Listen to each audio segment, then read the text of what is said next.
Hi സുഹൃത്തുക്കളെ, പുതിയ വീഡിയോയിലേക്ക് എല്ലാവരും സ്വാഗതം. നമ്മളിപ്പോൾ ഉള്ളത് പോണ്ടിച്ചേരിയിലെ ഒരു പ്രസിദ്ധമായ സ്ഥലത്താണുള്ളത്. അപ്പോൾ അവിടുത്തെ വിശേഷങ്ങളുമായിട്ടാണ് ഞാൻ ഈ വീഡിയോയിൽ വന്നിരിക്കുന്നത്. നമ്മുടെ കേന്ദ്രഭരണ പ്രദേശമായ പോണ്ടിച്ചേരിയിലെ ഒരു ഏറ്റവും പഴക്കം ചെന്ന പ്രധാന 4 ചർച്ചുകളിലൊന്നാണ് ഈ ഒരു ചർച്ച്, അവർ ലേഡി ഓഫ് ഏഞ്ചൽ ചർച്ച്. അപ്പോൾ അതിൻ്റെ വിശേഷങ്ങളുമായിട്ടാണ് ഞാൻ ഈ വീഡിയോയിൽ വന്നിരിക്കുന്നത്. പിന്നെ കാപ്സ്കോയിൻ, വൈറ്റ് ചാപ്പൽ എന്നൊക്കെ ഈ ഒരു ചർച്ചിന് അറിയപ്പെടുന്നുണ്ട്. 1855 നെപ്പോളിയൻ മൂന്നാമനാണ് ഈ ഒരു ഗ്രീക്കോ റോമൻ വാസ്തുവിദ്യ പ്രകാരം നിർമ്മിച്ചിട്ടുള്ളത്. പിന്നെ ഇവിടുത്തെ പ്രധാന കുർബാന അർപ്പിക്കുന്നത് ഫ്രഞ്ച്, തമിഴ്, ഇംഗ്ലീഷിലാണ്. അതേപോലെ തന്നെ പോണ്ടിച്ചേരിയിലെ ഏക കുർബാന നടത്തുന്നൊരു ചർച്ചുമാണ് ഈ ഒരു ചർച്ച്. പിന്നെ ഇവിടുത്തെ വാസ്തുവിദ്യകൾ പറയേണ്ടതാണ്, പറയേണ്ട ഒരു കാര്യം തന്നെയാണ്. അത് നമുക്ക് ഇന്ന് ഇത്രയും ടെക്നോളജി ഉണ്ടെങ്കിലും അന്നത്തെ കാലത്ത് ഇതൊക്കെ എങ്ങനെ ചെയ്തു എന്ന് നമുക്കൊരു ഐഡിയ ഇല്ല. അത്രയും മനോഹരമായിട്ടാണ്, അത് നമുക്ക് സാധ്യമല്ലാത്തൊരു കാര്യമാണ് അന്നത്തെ ആളുകളൊക്കെ ഈ ഒരു രീതിയിൽ ചെയ്തു വെച്ചിട്ടുള്ളത്. ഇത് ശരിക്കും കണ്ടിരിക്കാൻ തന്നെ പ്രത്യേക ഭംഗിയാണ്.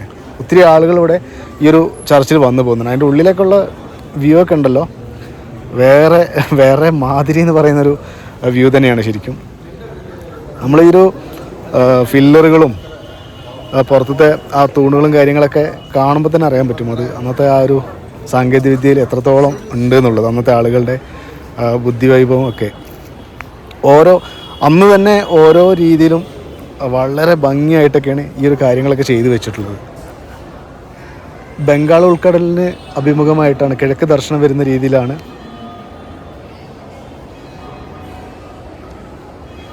അതായത് അന്നത്തെ കാലത്ത് പെയിൻറ്റ്, മുട്ട, ചുണ്ണാമ്പുകല്ല് എന്നിവയുടെ ഒരു പ്രത്യേക ഒരു മിശ്രിതം ഉണ്ട്. അതുകൊണ്ടൊക്കെയാണ് ചുമരൊക്കെ പല ഡിസൈനും കാര്യങ്ങളൊക്കെ ചെയ്തു വെച്ചിട്ടുള്ളത്. അത് ശരിക്കും അന്നത്തെ എൻജിനീയറിംഗ് എന്നൊക്കെ പറഞ്ഞിട്ടുണ്ടെങ്കിൽ ഇതിൻ്റെ ഇൻറ്റീരിയർ നോക്കിയേ, എന്ത് ഭംഗിയാണ് ശരിക്കും കാണാൻ, അടിപൊളിയായിട്ട്. അതായത് നമ്മൾ ഓരോ പോയിൻറ്റിലും അതിൻ്റെ കൊത്തുപണികൾ, ഫില്ലറിലേക്ക് കൊടുത്തിരിക്കുന്ന ഡിസൈൻസ് കാര്യങ്ങൾ, അതിൻ്റെ സീറ്റിങ്, ചുമരുകൾ, ഗ്ലാസസ്, അതിൻ്റെ വിൻഡോസ്, അങ്ങനെ പല വിധത്തിലുള്ള കാര്യങ്ങൾ അന്ന് ആ കാലഘട്ടത്തിൽ നിന്ന് ഒരു ആളുകൾ ചിന്തിച്ചിട്ടുള്ളത്. ഈ ഒരു നമ്മുടെ ഈ ഒരു 2024 ഒന്ന് ചിന്തിച്ച് നോക്കിക്കേ. അത്രയും ബാക്കോട്ട് നമ്മൾ ചിന്തിച്ചാൽ മതി ഏകദേശം ഒരു ഐഡിയ കിട്ടാൻ. കാരണം നമുക്കിന്ന് സയൻസിനെ വെച്ച് നമ്മൾ ഊറ്റം കൊള്ളുകയാണ് ശരിക്കും. നമുക്ക് ഈ മൊബൈലിലൂടെയാണ് ഇതൊക്കെ എടുക്കാൻ പറ്റുന്നത്, സാധിക്കാൻ പറ്റിയൊക്കെ ശരിയാണ്, സംഭവം ശരിയാണ്. പക്ഷെ അന്നൊന്നും ഇതൊന്നും ഇല്ലാതെ ഒന്ന് കണ്ടു നോക്കാനോ അല്ലെങ്കിൽ പോയി നോക്കാനൊന്നും പഠിച്ചിട്ടും ഇല്ലാത്ത ആളുകളൊക്കെയാണ് അന്നത്തെ വിദഗ്ധരായിട്ടുള്ള എൻജിനീയർമാർ. പഠിച്ചിട്ടില്ല എന്നല്ല, അന്ന് ചിലപ്പം ആ രീതിയിൽ അന്നത്തെ രീതിയിലുള്ള ആളുകളുടെ ഈ ഒരു എക്സ്പീരിയൻസ് വർക്ക് അല്ലെങ്കിൽ ഒരുപാട് ആളുകളുടെ അനുഭവം അങ്ങനെയൊക്കെ വെച്ചൊക്കെ ഓരോന്ന് ചെയ്യാം.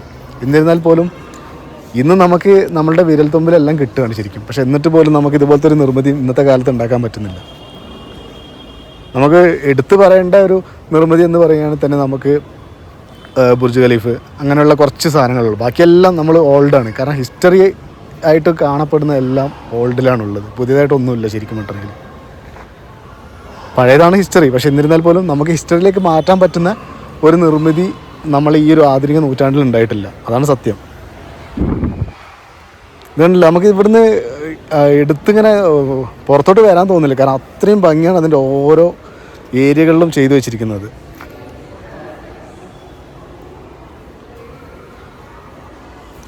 ശരിക്കും ഇത് നല്ല രീതിയിൽ സംരക്ഷിച്ച് പോരുന്നത് കൊണ്ടാണ് നമുക്കും വരുന്ന തലമുറകൾക്കൊക്കെ ഇത് കാണാൻ പറ്റുന്നത്.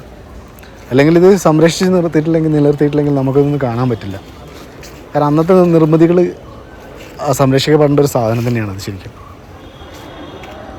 കാരണം ഇന്നിപ്പോൾ നമ്മൾ ഇപ്പോൾ നമ്മുടെ ഒരു ബിൽഡിങ് ഒരു 25 വർഷത്തേക്ക് മുകളിലേക്ക് കൂടുതൽ നമ്മൾ പ്രതീക്ഷിക്കേണ്ട ശരിക്കും പറഞ്ഞിട്ടുണ്ടെങ്കിൽ. അപ്പോൾ ഇതിന് പൊട്ടലായി, വീഴലായി, എല്ലാം ആയി. പക്ഷെ അന്ന് ഒരു നൂറ്റാണ്ടുകൾക്ക് മുന്നുള്ള കാര്യങ്ങളാണിത്.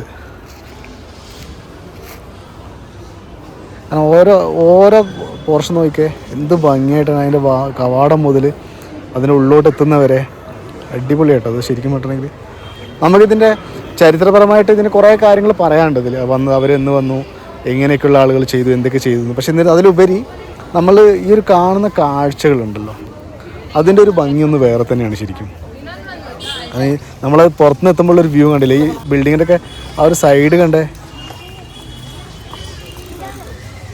ഇതേപോലത്തെ ഒരു ഇതൊന്നും നമുക്ക് ഈ ഒരു അടുത്തൊന്നും ഇങ്ങനത്തെ ഒരു ഇത് കാണാൻ പറ്റില്ല ശരിക്കും.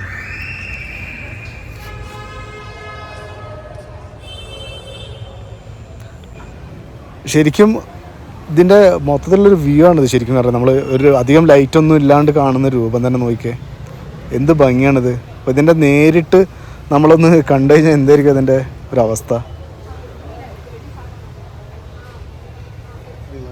ഇതൊന്നും ഇങ്ങനത്തെ ഒരു നിർമ്മിതിയൊന്നും നമുക്കിനി ഉണ്ടാവുമെന്ന് തോന്നുന്നില്ല ശരിക്കും പറഞ്ഞിട്ടുണ്ടെങ്കിൽ.